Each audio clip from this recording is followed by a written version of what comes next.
This week's WWE Raw featured absolute destruction at the hands of Bron Breakker and Bronson Reed as they took out Roman Reigns and Jey Uso ahead of their tag team match at SummerSlam. You also had clashes, CM Punk and Gunther ahead of their match for the World Heavyweight Championship, Becky Lynch and Lyra Valkyria ahead of their match for the Women's Intercontinental Championship, and more on this edition of Raw, which was exactly what you expect, really, I think, going into this show. You kind of heated up some things, you set the stage for what's to come on Saturday and Sunday, and that was about it. I didn't think you got a lot of necessarily huge developments on this show, and we'll start with the one, again, that's going to get the most attention, and that is Roman Reigns getting absolutely beaten down by Bron Breakker and Bronson Reed. Bron Breakker kind of moving himself into the role that Seth Rollins was in terms of kind of showcasing that he maybe is the new leader of this group. Now, that would never play into a storyline down the road, would it? Of course it will. But it was Breakker kind of taking control of things, kind of telling Paul Heyman he had a plan, and well, I guess that plan was just beat the hell out of Roman Reigns and Jey Uso, and it worked because that's exactly what happened. Not surprised we didn't get a finish in the main event with Jey and Reed because, again, have Bron Breakker come down, spear somebody for the 15th time on Raw. I don't know how many spears this guy handed out on Raw, but it was quite a few. And, that was just to, again, build these two up as a legitimate threat to Reigns and Jey.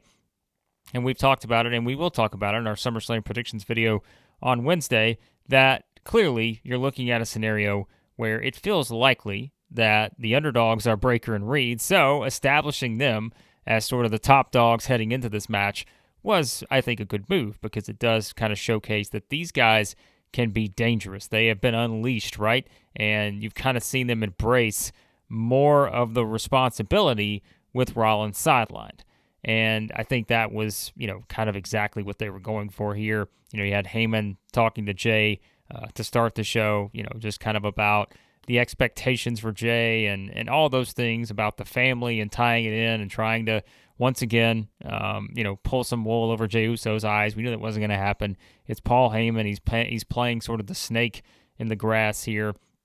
But I think Bron Breakker, as we've said many times, clearly a guy they see as a future WrestleMania main eventer. You're putting him now in there with Roman Reigns. He's telling Reigns that it's his ring now and all these things. And so I think that that's pretty much where we're at. They are clearly wanting to establish Bron Breakker in this role as someone who is a force to be reckoned with. And you see the way that he just destroyed, a guy that held the undisputed WWE title for years and years in one of the most memorable reigns in WWE history, the leader of the bloodline, one of the top attractions in WWE for a decade now.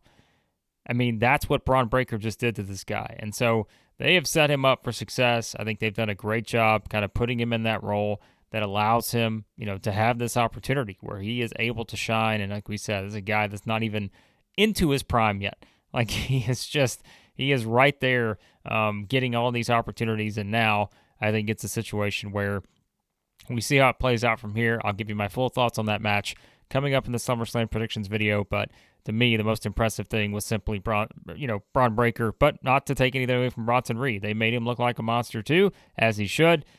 Taking out Jey and Reigns, the tsunamis, they always get a big pop from the crowd, whether that's a good thing or a bad thing for your top heel group. I mean, that's what they established when you go all the way back to when Reed started doing that. And of course, the most memorable one was with Seth Rollins. And that kind of ties into the next point here of this edition of Raw with CM Punk and Gunther. And these two go back and forth. I thought a great promo from Punk to be able to kind of establish that, hey, maybe whatever he said in the past is whatever he said in the past, but like he doesn't just want to be the champion anymore. He has to be the champion. He needs it. And, to be able to do that, he's got to basically prove that he is the best in the world because he's stepping in there with Gunther, who many consider the best in the world. But to me, tying this all into what we just talked about was the lack of anything Seth Rollins related, right? And talking about how Heyman did drop that line in again to make sure we knew that Seth Rollins was going to be out for an extended amount of time. It wasn't as though there was no mention of Rollins on the show, but you did have Heyman drop that little bit of a line in there to make sure we are still aware that he's going to be out for an extended amount of time. It has been eerily quiet regarding Seth Rollins' injury situation here as of late, but if you go by what Rollins said on the Rich Eisen show, they're just waiting for the swelling to go down, right? He said it could be a week or two, which means after SummerSlam, we may find out more. Or Could at SummerSlam we find out more because Rollins comes back and cashes in on the winner of Punk and Gunther, which could be CM Punk to finally win the championship, only for Rollins to take it away from him and not let him walk out.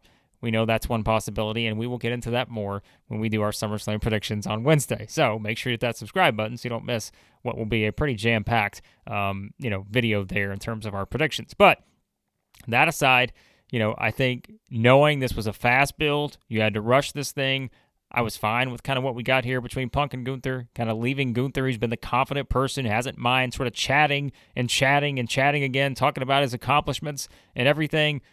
Punk was the one who kind of left Gunther speechless here, just as Gunther said that he did to Punk last week. So I like the way, that dynamic has worked. We know the match is going to be good. But again, to me, the thing hanging over all this is Seth Rollins and trying to figure out exactly what they're up to with that. Elsewhere, I mentioned Becky Lynch, who showed off some huge bruises on her back from the kendo stick shots she took from Lyra Valkyria. And these two, again, we talk about matches that are going to deliver. I think all of us expect this to be probably one of the better matches, I would think, of the weekend.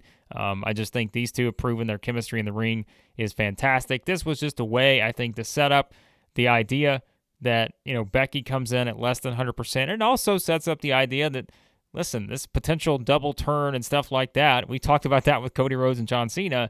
I mean, I think it's one where it would not be surprising to eventually see Lyra Valkyria in that heel role. Becky, she's the man. She's playing up this heel stuff, but at some point, the fans are going to want to cheer her again. There's still some fans cheering her now, and she kind of has a point in that, hey, Lyra Valkyria comes out and starts beating her with a kendo stick, although, maybe we can't ignore the idea that Becky was the one who brought the kendo stick out in the first place.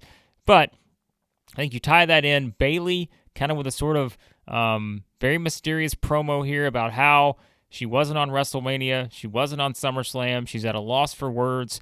Does Bayley get involved in all this? That's certainly a possibility, I think.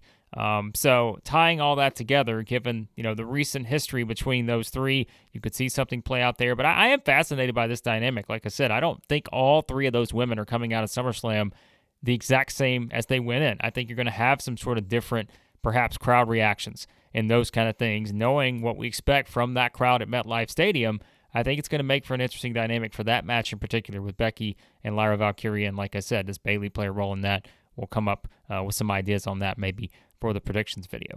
You had the big 8-woman tag team match, Rhea Ripley, Stephanie Vaquer, Nikki Bella, and Io Sky teaming up to take on Chelsea Green, the Secret Hervis, and Naomi.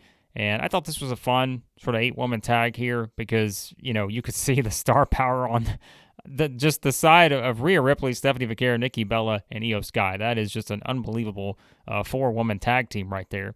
And so them getting the win, not surprising. Also not surprised to see Vaquer get the pin here, even on someone like Chelsea Green, just because you want to keep Vaquer strong knowing that she is up next after SummerSlam, right? She is the person that at Clash in Paris is going to get that title opportunity against whoever walks out of that match with the championship with Naomi, Rhea Ripley, and Io Sky in the triple threat match. So I like the fact that, it makes sense that she's the one kind of keeping that momentum going, getting a pin over someone like Chelsea Green. And, I think when you look at it from that standpoint, we'll talk about the triple threat and everything, but Naomi, to me, continues just to be really, really good in this role. I think it's even better now. When she had the briefcase, it was great, but like even having the championship, you can see kind of that cockiness and confidence has gone up with her.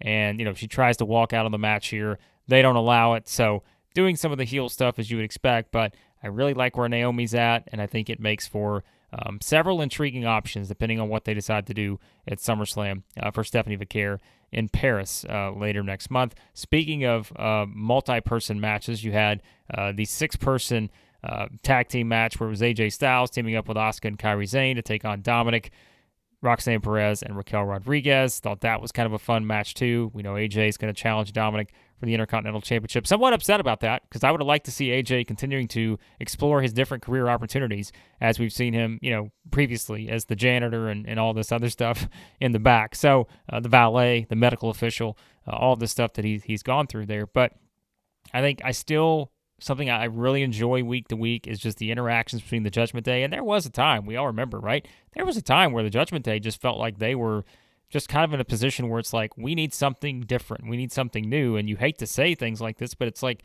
really, the Liv Morgan injury presented them with an opportunity to sort of change some things up a little bit. And not that things had gotten stagnant with Liv. It was more so in the more recent era before that, I think, where you kind of, had the split with Damian Priest and Rhea Ripley going their separate way. You just kind of wondered what was next for Judgment Day. The Liv thing kind of ignited stuff when her and Dominic joined together. But now, like, it's even more of an interesting kind of situation here where you have Roxanne obviously trying to play up things with Dominic, giving him, what did she give him, a Nintendo Switch here. They want to play some WWE 2K25, all this stuff. So I like where things are at with the Judgment Day, and I'll talk about what I think Roxanne and Raquel may be doing at SummerSlam when they defend their titles against Charlotte Flair and Alexa Bliss. And, of course, we'll also talk about our predictions for AJ Styles and Dominic Mysterio. Also have to mention with Judgment Day that they retained their championships against the LWO because you had two El Grande Americanos make an appearance. Now, we can't confirm there were two different ones, but they looked a little different to me. And so they're clearly still running with this Americano thing. I think we all know that Ludwig Kaiser certainly is enjoying this right now. And you can see the reaction he had at one of the recent AAA shows where the guy was just getting an incredible reaction. They showed, you can see on social media, like some of the backstage stuff where I think he was in the parking lot or something like that. Like, just, it's a pretty wild reaction.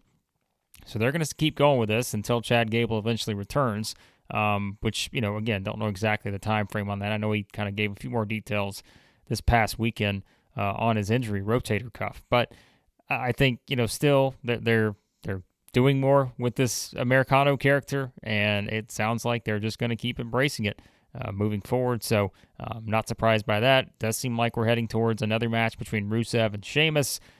Rusev attacks Sheamus after his match with Grayson Waller. I saw a rumor out there. I think that match could happen at Clash in Paris, which would make sense if you wanted to do kind of, the big maybe blow-off match between those two, which I think is probably time. I mean, they beat the hell out of each other. They've had some bangers, as Sheamus would say.